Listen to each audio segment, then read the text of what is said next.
Well, good afternoon and welcome to this toolbox session. We're excited that you're here for Beyond Paintings and Sculptures with Samford art professor Lauren Francis Evans. And if you'll allow me, I'll take just a couple of minutes to introduce you to her. We're excited to have you, Lauren. Thank you for joining us. She came to Samford from Iowa City, Iowa. And while there, taught as an adjunct assistant professor in the School of Art and Art History at the University of Iowa, as the visual arts coordinator for Project Art at the University of Iowa Hospitals and Clinics. She was the curator for the Times Club Gallery at Prairie Lights Bookstore and also served on the board of directors for the local community arts nonprofit Public Space One. Also, she recently taught as a visiting professor at Grinnell College. And in addition to her work in the arts, Evans serves as the assistant director for Geneva Campus Ministry at the University of Iowa, where she helped develop and lead a fellowship program funded by a grant from our friends in the Lilly Endowment. Where would we love them, don't we? What generous folks. It was for students supporting a theological exploration of vocation. Evans holds an MFA in studio art from the University of Maryland, as well as a BA in studio art and a BS in business administration from the College of Charleston. Her creative work is primarily sculptural, ranging from meticulously layered collages to large mixed media structures. And in her research, she investigates the meaning of the creative act, matters of origin, symbolic centers, and the significance of the maternal experience, which you know quite well at this stage, don't you, Lauren? Yes, Thank you even so more much. so. There's so many things that we could talk about here, but I will turn it over to you to share what you have prepared for us, and with much gratitude from us in the center and from me personally for your taking this time. I know you have a new baby at home, and so we're so grateful that you have agreed to teach this session for us. And so thank you very much. I'll turn it over to you. Thanks so much, Tracy, and to everyone at the Center for Worship and the Arts. It's a pleasure to be here. I had the opportunity 2 years ago, when it was on campus, to lead a workshop in our sculpture studio here in the Art Lofts, a real hands-on affair. It was a lot of fun, and so I'm excited to be back. And to talk about some similar things that we talked about there, but in a different format, and to have a chance to share with you guys some works by other artists that go beyond paintings and sculptures, like the title of the session implies. So when I was approached with this subject, I was really excited because this is though I teach sculpture here at Samford and other things, but that's my main kind of purview here. My interests in teaching really go beyond the physical structures of building sculptures, and I'm really in former places where I've taught, I've been in larger schools where they're I taught within a department called Intermedia, where we were focusing all on kind of like time-based media work, video, performance, and kind of socially engaged work, which I think fits in really nicely with this topic of worship and the arts, because traditionally, I guess if we're thinking about visual artwork, we do think of paintings and sculptures, right? That's what you see in the museums most often. And even when you go visit ancient cathedrals, if you're, on a trip somewhere, kind of in a tourist setting, you see a lot of paintings and sculptures in those old churches. But what happens in a worship setting is so much more complex than the kind of encounter with an object, right? There's definitely that aspect or component to it, or there can be. But we all anyone who's had any sort of kind of experience with worship knows that it's an embodied kind of experience. And so these artworks that I'm excited to share with you today, and just touch on, I think really get into that. So it's kind of at the heart of that junction there. So I'm going to go ahead and share my screen. I have slides with, and there's some images and some video sprinkled in there. So I'm going to go ahead and jump on that. Let's see, here we go. And freeze it for you here. Okay. So I will share towards the end. I'll give you a little peek at some of the work that I do as an artist. As we mentioned, I teach in the art department at Samford, and I'm also an artist myself. And my work is, like Tracy mentioned, it ranges. You can even see, I'm in my studio here, so you can sort of see behind me. There's some collage. It's meticulously layered, like I said in my bio, to then some larger installation type work, even this thing above my head here, and even sometime moving image video type things as well. So but yeah, I'm going to start with some work by another artist who actually I didn't remember that this was in my bio that you had, but the work that I did with Geneva Campus Ministry in Iowa was a really great experience, where I had the opportunity to work with students who were doing grant-funded projects. They were fellows within our ministry, and their project were within their area of study. And so this first piece is actually by one of our fellows. Her name was Melissa Airy. So this is work that she made. She was a graduate student at the University of Iowa. She was a student in the department where I taught, but then also participated in the fellowship through the campus ministry that I worked for.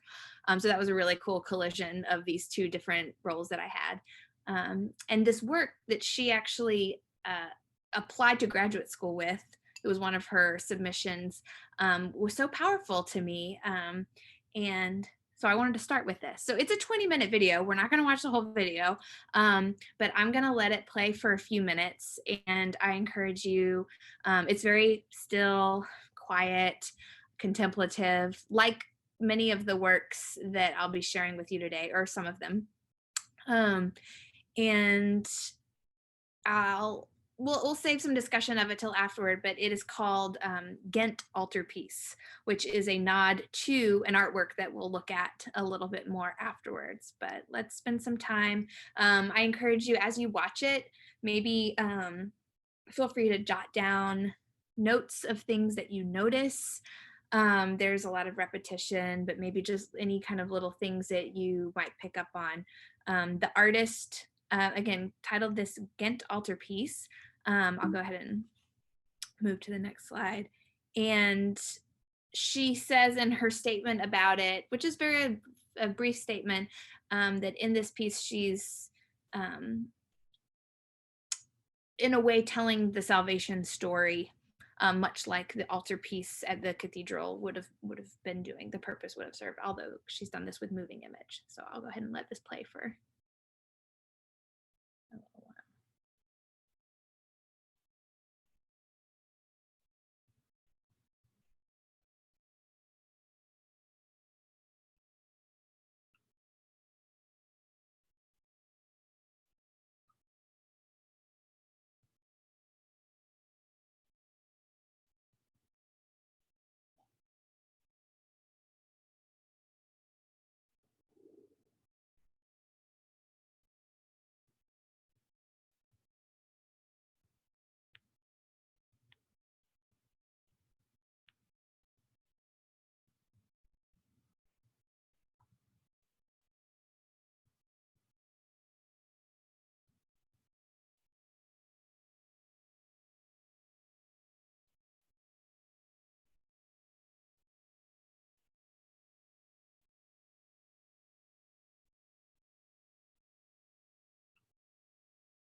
Okay, I'll go ahead and stop it. You see that it's a 20-minute long video, and apologies, her caption got cut off. Her name is Melissa Airy, and this piece was called Ghent Altarpiece from 2016 or 14, actually, I believe. Sorry. So lots going on. I'll just talk over this for a moment. Lots going on in this video. We see here, we started towards the end. You see the rose here has changed. I believe at the beginning, it starts fully depetaled, I guess you could say, and then the petals kind of come back onto it.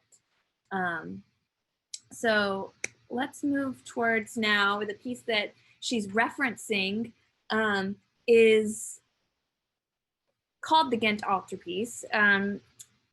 More formally, it's called the Adoration of the Mystic Lamb, which it's hard to see in this image, but at the very middle bottom panel, you can see the lamb there representing the Christ figure, and it has blood kind of spewing from its side. And you have on the top here, Christ in the center, Mary, John the Baptist. You have Adam and Eve on the far right and left. These figures that are very prominent. And this painting was by Jan and his brother Hubert van Eyck. In 1432 is when they're estimating it would have been finished. And it was designed as an altarpiece for a church in Ghent, Belgium. And this piece, you may recognize it from, it's been in movies. It is very famous. Some say it is the most influential work of art ever. It's also been the center of many art heist crimes. Like it's been stolen. There's some statistic. It's like the most stolen work of art ever because it has all these panels, and so it was at the center of different like World War II pieces of it were stolen. Earlier, the Protestant Reformation pieces were stolen then. Anyway, it's a hot work of art within art history, and as we've already seen, quite influential to artists all from ever since it was made. But one thing that's cool about this piece from a very practical standpoint is that it sits in an architectural space, and it's not a flat painting, right? It's not a painting in a rectangle. Here we see lots of pieces put together, and it's many paintings in one. And you can see on the right and left side, those are actually hinges where the panels close. So it closes up like a book and then opens up. And there are other paintings on the other side. So it is very dimensional, and a piece that in many ways is sort of between painting and sculpture. So that is pretty cool there. There's a lot we could say about the Ghent altarpiece, but I'm going to move on and look at another artist who was and has been inspired by that piece. Again, moving, if we're talking about between painting, sculpture, and now starting to kind of move beyond and talk about medium, just this idea of medium and media. So if you're thinking about, if typically we think of painting and sculpture as kind of the most common artwork that we see, think about what other forms of work, what other mediums or media do we have? I've already shown you one that's a video. We might have photography was hugely influential. Really, within art history, the advent of photography just like opened up so much what art could be. Because no longer were artists trying to painstakingly mimic real life in a frame to tell a story or recreate an event. We had photographs that could do that for us much more quickly. And so that opened up what painting could be. That's when we start to see more abstract artwork and things like that. But yeah, when we think about artwork involving time-based work and moving image, it keeps expanding from there. So here's a piece by a Belgian artist, Chris Martin, called Altar, which is directly referencing the shape of the Ghent altarpiece here.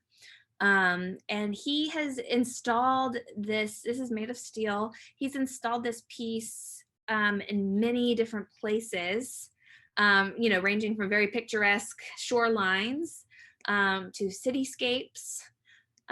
This is like at the same space here at the High Line in New York City.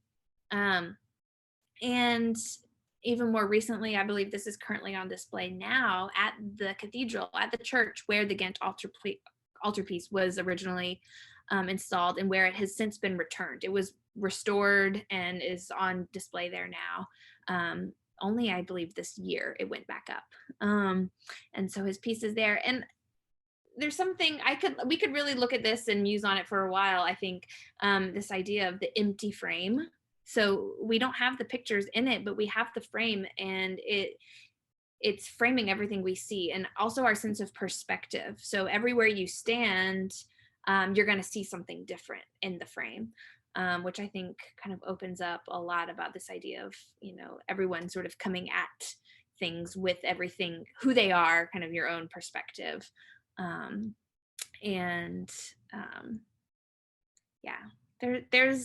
There's a lot there. Let's look at just the difference between this one here. Most of the depictions of this piece that we find are online are on different ocean shores, seashores, like this. And just think here, when we look at this, we see the horizon there kind of receding beyond us. You have if you were to we see it as a whole in a way, right, as a structure on the ocean, but then if you kind of focus in and look at the different frames that you see, like we saw on the altarpiece, these different snapshots or images, how that changes. And imagine if you were standing there in front of it, that you would be seeing, the shore, the tides coming in and out, right, the clouds moving. So just our experience of seeing it as a photographic image would be so different than in real life. You'd have the sound, right, of the things going on around you. And again, that to me is like bringing up when I think about a worship experience, it's not an isolated thing typically, right? If you were to think back on moments that were impactful for you in a worship type way, you're gonna be taken there by, maybe it's a song or a smell or some sort of sensation. Maybe it's a word or a passage of scripture that kind of brings you back to that place, or brings you to that place in other ways. So that's so similar to how we experience artwork, I think, when it really is experienced in a embodied way or a phenomenological way. That's a word I might throw around a little bit. This idea of phenomenology being, and within art theory, that's a whole kind of genre of artwork we could talk about, artwork that is kind of addressing this idea of phenomena. And that's very much about how the body of the viewer experience the work in a space, in a very physical way. Okay, so we've looked at Chris Martin, and then so I wanted to go do a little throwback to another work from art history that's very popular. We have Michelangelo's Pietà sculpture, which is, if you've ever been to the Sistine Chapel, not the Sistine Chapel, St. Peter's Basilica at the Vatican, excuse me. Michelangelo's other work in the Sistine Chapel. But this piece, we have the fallen Christ, Christ having come down from the cross, depicted here in Mary's lap. And I reference this because, one, it's a very prolific and popular and influential artwork from art history, depicting something from the Bible story, but also because it directly relates to the next piece that I wanted to show you, a contemporary artwork by the artist Bill Viola. And we're going to watch a brief video of him talking about this commission that he received to make artwork for St. Paul's Cathedral in London. And I'm showing an image of this one because he mentions this piece, but he doesn't show any footage of it. So I wanted to reference it to begin with. But he was commissioned to do 2 installations at the cathedral. It's still on display there. I was there early last year and saw these pieces and was just totally overcome by them. And like, if when we talk about like a worship experience, here I am, we went to a worship service at St. Paul's, and I have to admit, I had a much more powerful interaction. I mean, I also am an artist and an art professor, so I connect to things in that way. And that's something we'll talk about too, kind of what are the different languages we speak when it comes to these things. So art in its many forms is one of a language for me, right? So I was really, I found this work to be very powerful. So let's watch this video of him talking about the commission. And I want you to think about, you know, these artists like Van Eyck, who did the Ghent altarpiece, would have been commissioned by the church to do that piece in 1432. And here we have almost 600 years later, a contemporary artist being commissioned to make work for a cathedral. And so though it might look very different,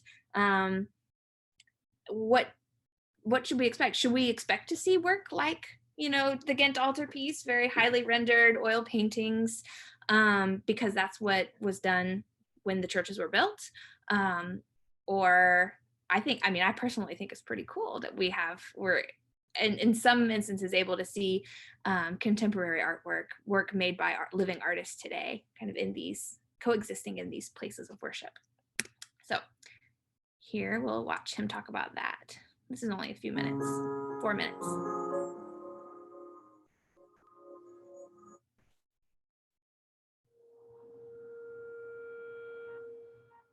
For me to do something in St. Paul's now, in the 21st century, it's very different than if I had done it in the 20th century. This place here has probably people of every faith and every ethnicity on the planet come through this place. And I think religion has always had a way to connect people. And I think art has a tremendous, tremendous role to play.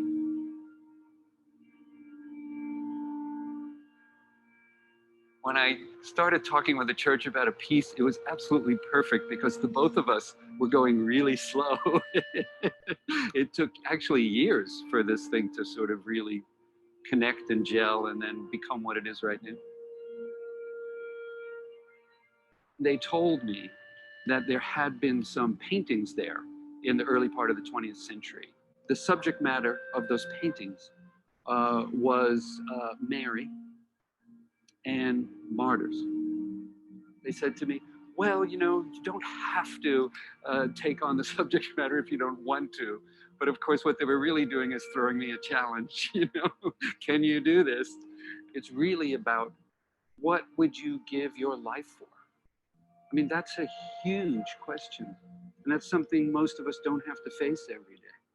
So as an artist, that was an incredible challenge. Martyrs is a very striking work. It takes the four cardinal elements of earth, air, fire, and water, and you see a rhythm developing across the different screens as the elements envelop the figures. It speaks to a wider spirituality that he is concerned with, but is open to a wider public.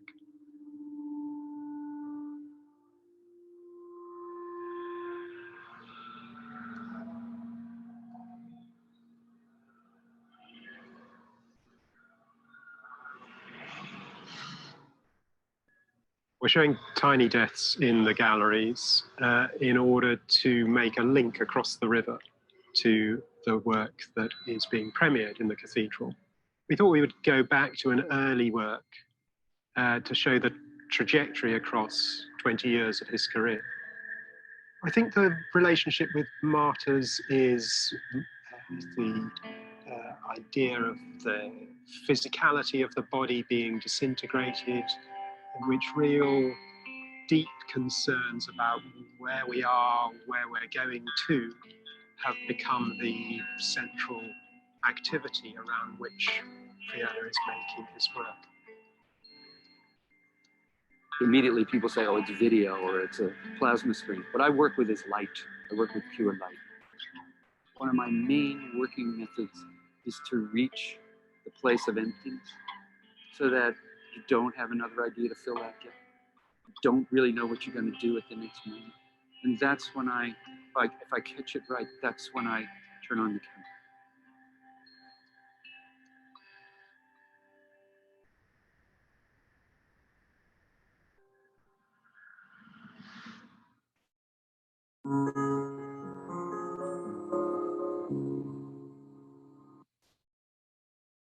All right, so if you find yourself at St. Paul's, I encourage you to check those out. They're on the far right and left side, all the way towards the back of the church. I have one more piece by Bill Viola that I would like to share with you. This is just a short video clip.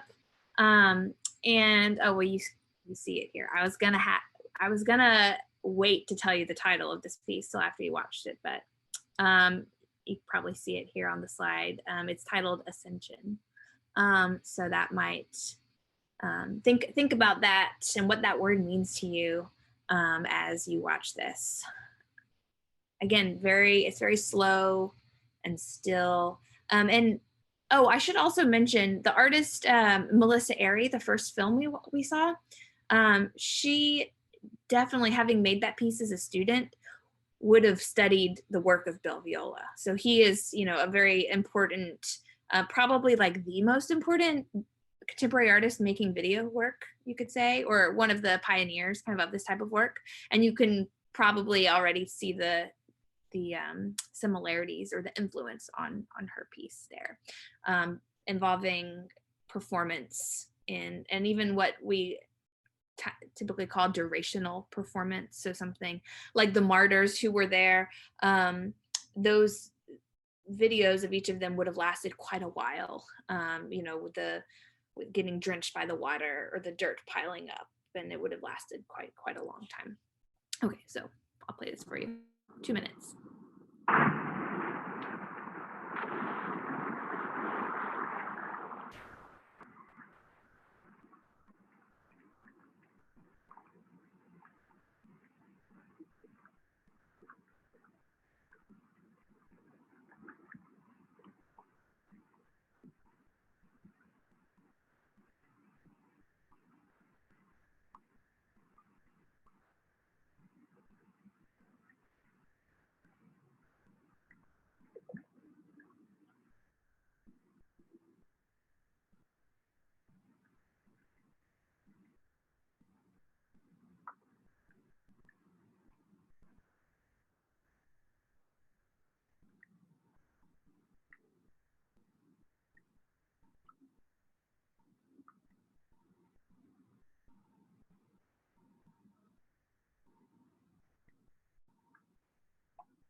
Okay.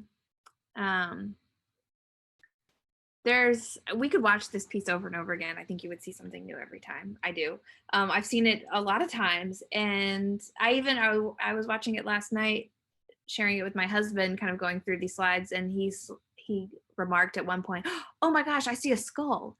There was a moment, I don't know if you saw it, where the splashing of the water and the figure almost forms what appears to be this skull-like form. There's clearly a cross form right at the beginning and kind of towards the end. And my experience of it, I don't know about you, but I knew what was going to happen, and maybe you suspected it too based on the title. We have this, descent clearly that seems to happen much more quickly than the ascent.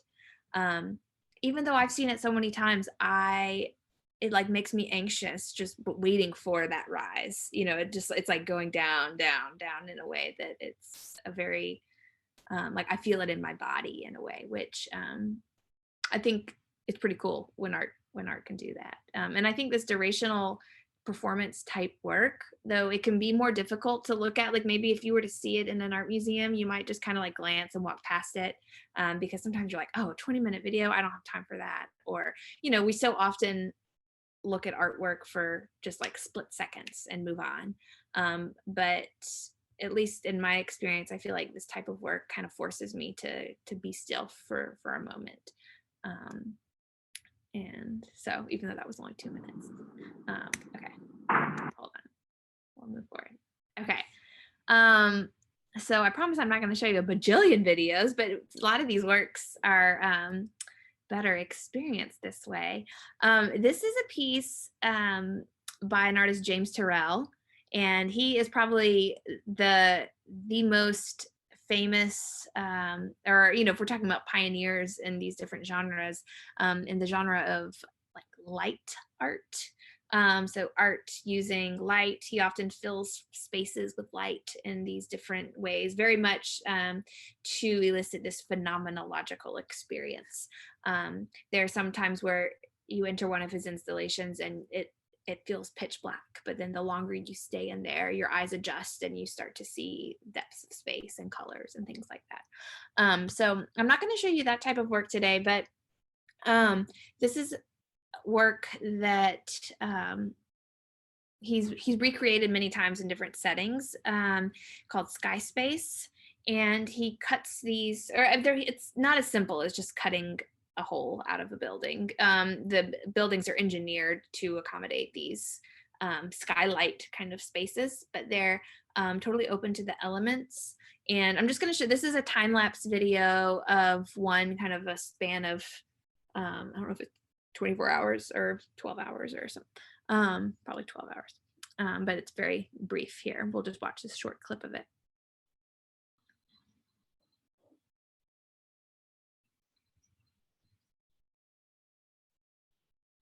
So this is a space that you can actually sit in. Periodically you see people come in, so you kind of get the sense of its scale. Quite a large opening in the ceiling there. So not only does it create a frame for you to look out and see the sky, as the day goes by, it completely changes, right? The lighting in the space, the contrast between what you see there and then what's inside. The sound, right? You're open to the elements there. And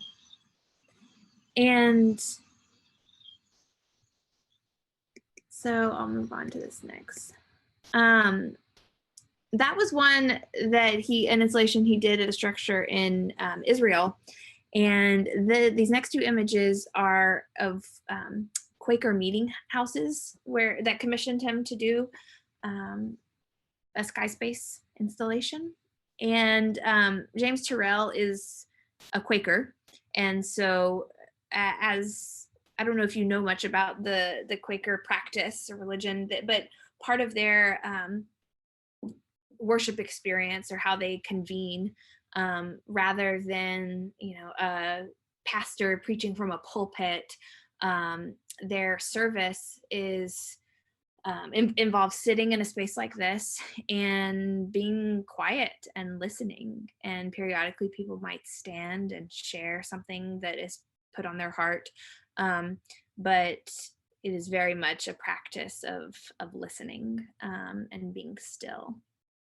And so it's quite fitting, I think, that there would be this sky space installation type thing to contemplate when you're in a space like this. And people can come and go, I believe, in these types of settings. And I've experienced one of these before at at a sculpture park, he had a structure set up with one of these sky spaces, and it really is something that you can't, like a video and the description can't quite capture it. Again, it's that phenomenology of actually being there in the space and what it does, rather than, because what's really happening, right? We had the sun casting the shadows in that video there. As you might imagine, there would also be clouds passing by. Here's another one. But what really is happening, the sun isn't moving around us, right? We all know from, well, you know, some people you might have learned different ways, Galileo and all, you know, folks had different ideas, but we are revolving around the sun, right? Our planet. And so the sun isn't moving around us like it feels like, but an installation like this gives you the sense really that you are on this planet that is moving. It's like, I can't explain it. It's a very bizarre experience, but you feel that you yourself are moving on the globe, which is what's happening, right? We are never sitting still. And what a powerful way to also be in a space of contemplation and worship when you think about your place within the world and in God's creation. It's pretty wild if you think about it for too long. So this is another artist, Luke Jerram, who, in a way, I think of this as like a little more kitschy, like a little more pop culture-y. His work is shown, he calls it Museum of the Moon, and he has this moon structure that travels the globe and goes in different settings, and it's not always shown in church settings, but I selected an image where it is in a church because I thought, you know, how different might something like this be than perhaps something like this, where we have a depiction of a moon, a recreation of it, that I would imagine, I've never seen in person, but I would imagine would be quite striking and powerful, but yet very different than contemplating the actual, you know, space around us and our space on the planet versus kind of in relation to it. So here's an installation he did at Rochester Cathedral, and then another one, this is another one that travels, he calls Gaia, which is a depiction of our planet Earth, shown in different settings. So here at a cathedral, but again, shown in all different types of settings. And these pieces remind me a lot, and you'll see this is recent, 2020 and 2019, remind me a lot of this installation by the artist Olafur Eliasson, who did this piece at the Tate London. Now at the Tate in London, they have this space called Turbine Hall, and they invite artists on a regular basis, like annually, I believe, or could be every other year, to do a site-specific installation. And what that means is they are given this space. They say, here's the space, which you see here is pretty bare bones. It's the space you enter when you walk into the museum. And they say, we want you to make an installation specific for our space. And not, we want you to show this piece, but here's the space now, what can you do with it? And so Olafur Eliasson also is an artist who works a lot with light and science and perception. And so he did this piece called The Weather Project, which mimics in many ways the rising and setting of the sun. And you see here that people just would lay in the space to experience it. And it's hard to see, but under the sun structure, these are kind of like tracks that where it would rise and set in a way, and the light would change and totally change in the space. So shifting gears a little bit, because I now have a couple more things I want to show you. This is a piece, we're going to watch a video, a brief video of him talking about it, because this is a piece that comes to life by artist Tim Hawkinson called Uber Organ. Again, he was commissioned. He'll talk a little bit about the commission experience, not for a church. We were talking about commissions in churches where, you know, artists are asked to make something for the church. Artists are often nowadays, now, like there was a big shift. If we're talking art history, you know, a lot of the influential artworks that we see in art history were commissioned by churches. The church was in many respects like the art market. The church was who employed artists to make work. Whereas now, that's not so much the case. Yeah, every now and then art churches commission artworks, but we have a art market that functions outside of that. Museums, institutions, things like that, and even commerce where people buy and sell artwork.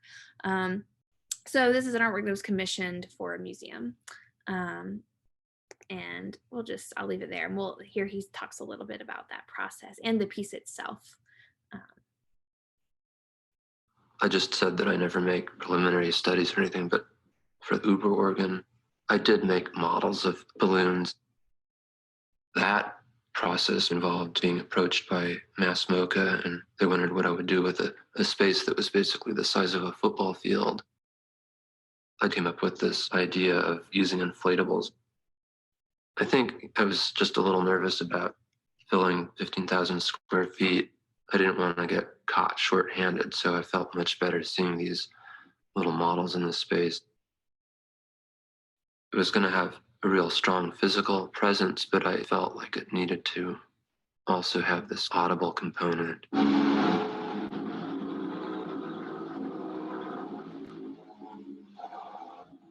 It was a great moment when it was finally up and playing. I think for me, it was just like hearing the first horn. I was really concerned that we'd have enough air pressure to activate the reeds to really get a good tone out of them, but that we wouldn't like pop any balloons.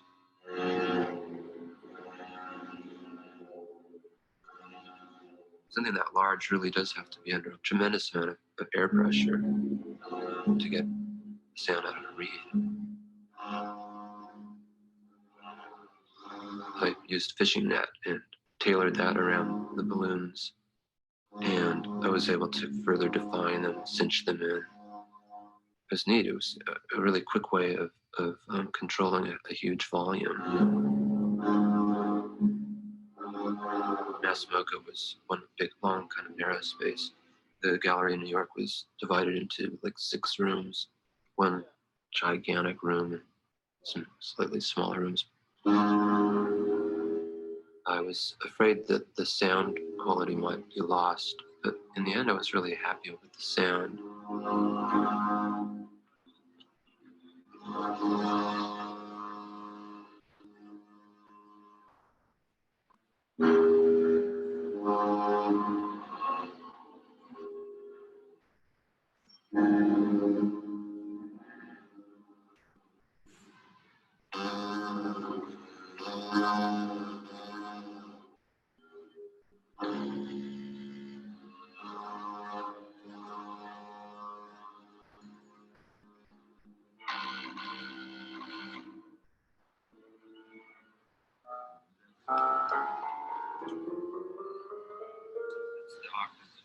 So, you know, each whatever note this is just plays one note on the Uber organ.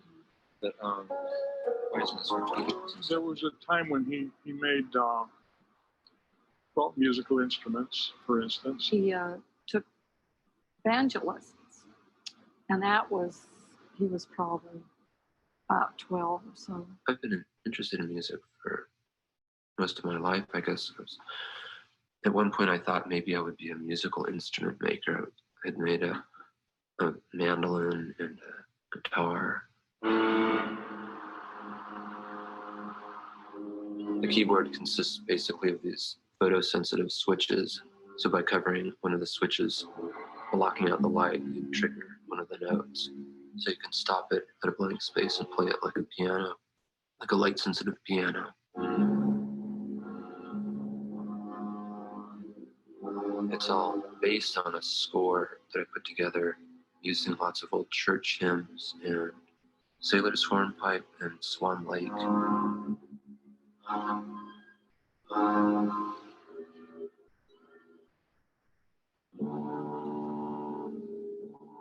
So I grew up hearing these old Protestant hymns, and some of them are really beautiful, and they bring strong connotations and memories back, and also, you know, reflect faith.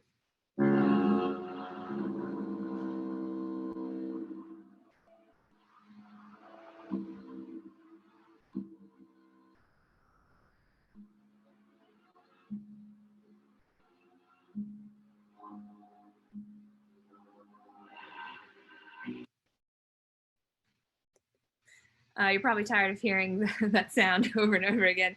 But I love that piece in relation to what we're talking about today, because it takes this thing that we think about as being in many churches the centerpiece of the worship experience, or in the church space is the organ, right? The pipe organ. And here he's totally removed that from the setting, like chewed it up and like turned it into something else, but it's still very much an organ. It becomes bodily, right? Like human organs in many ways, and creates a space where you're able to walk kind of in and around it, but still referencing those church hymns in a way, which is kind of, I don't know that I wasn't able to hear that. I don't know that in the space you would actually know that without hearing the artist say it, but knowing that's where they come from is pretty cool.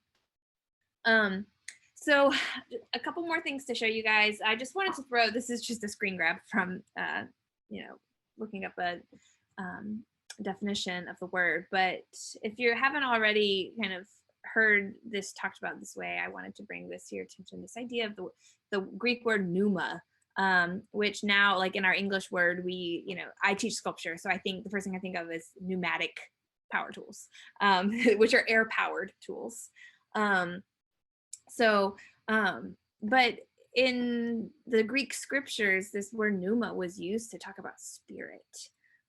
So here, this is just the definition I find on Google that says it's the vital spirit, soul, or creative force of a person. But it's also that which is breathed or blown. So think about air in this physical way of being spirit. I think it relates to that piece, the Uber organ piece in a way, but also to this next piece that Tim Hawkinson, the same artist who made Uber organ, made. I don't have a video of this, unfortunately, couldn't find one. However, this is also a piece that is a music maker, sound maker. And it consists of 12 figures. You can't see them all in this image, that are like at various intervals. I think they're light sensitive. They're banging on like these different, kind of almost like a drum, like these hollow forms that make more of a drum sound rather than a reed sound. But I think it's really worth noting here that he's titled this piece Pentecost. I asked you to think about what you know about that term Pentecost. I know some churches follow a church calendar more so than others where Pentecost is celebrated. I know in the church where I worship, we celebrated Pentecost. Pentecost Sunday was just a couple weeks ago. And this is the time in scripture in Acts where the Holy Spirit comes down to the apostles, or that's what is celebrated in this day, this kind of indwelling of the Spirit on earth, following the resurrection and ascension of Christ. So we hear about, sometimes you hear about the people speaking in tongues or being able to understand their different tongues in their own language.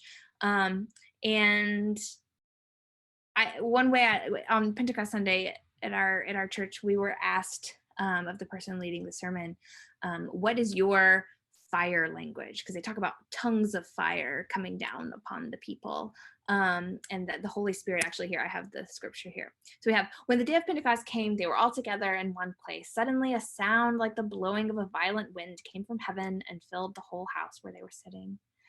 So we have that pneuma, the spirit, the wind. They saw what seemed to be tongues of fire that separated and came to rest on each of them. All of them were filled with the Holy Spirit and began to speak in other tongues as the Spirit enabled them.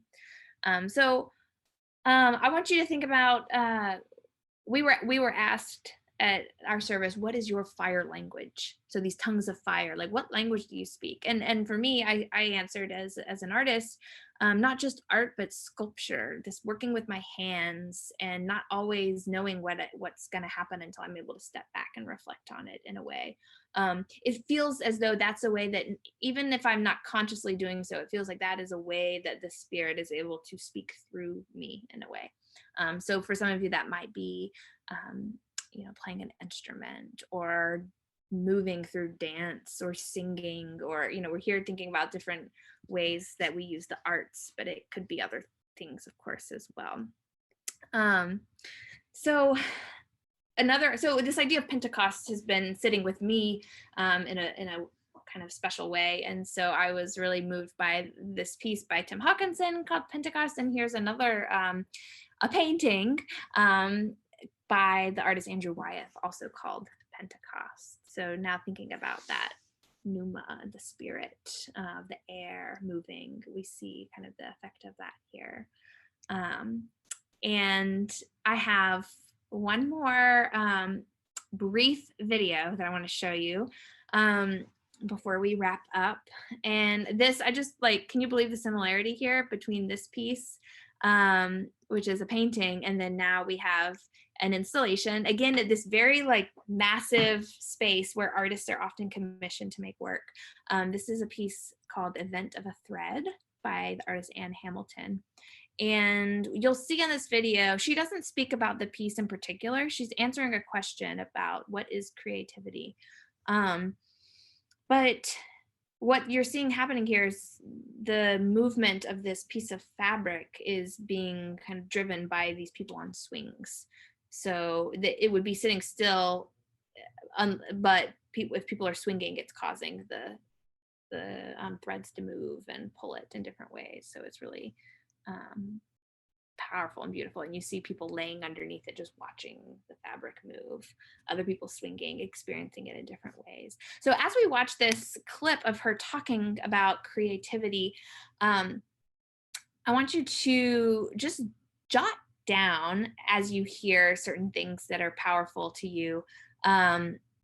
She has so many good, rich phrases here. It's very short, but these different kind of phrases that she mentions, and I'll do the same and share just some of the ones that are powerful. It's just 2 minutes. Creativity is not a thing. You know, I don't know what to do with that word, really. Maybe a word that's more interesting for me is like flexibility. How do you stay flexible, and how do you stay responsive, and then how do you make a context or condition for things to remain fluid? It's really about trust. How do you cultivate the situation that allows you to trust your own process, trust the ability to respond? And usually I think when we try to define things and contain things, it's because we're full of fear. You know, like we're full of fear because like, oh, we might fail, or it might not be good. And you know, those just really get in the way of something being alive. As an artist, or whatever someone's work is, that you're always trying to make permission to do something you don't already know. And so to be able to recognize the possibilities within something is maybe key to being able to take the risks that you need to take to make work. That's where creativity is. It isn't a process really that you can describe. I think that you're continuing to change, and you hope that that can be creative, or that you're not always responding in the same way, but that or that your thinking is not rigid. I don't sit down and say I'm going to be creative. I mean, I don't know anyone that would say that. So okay, now I'm going to be creative. You know, so that's sort of, yeah, it's a difficult word.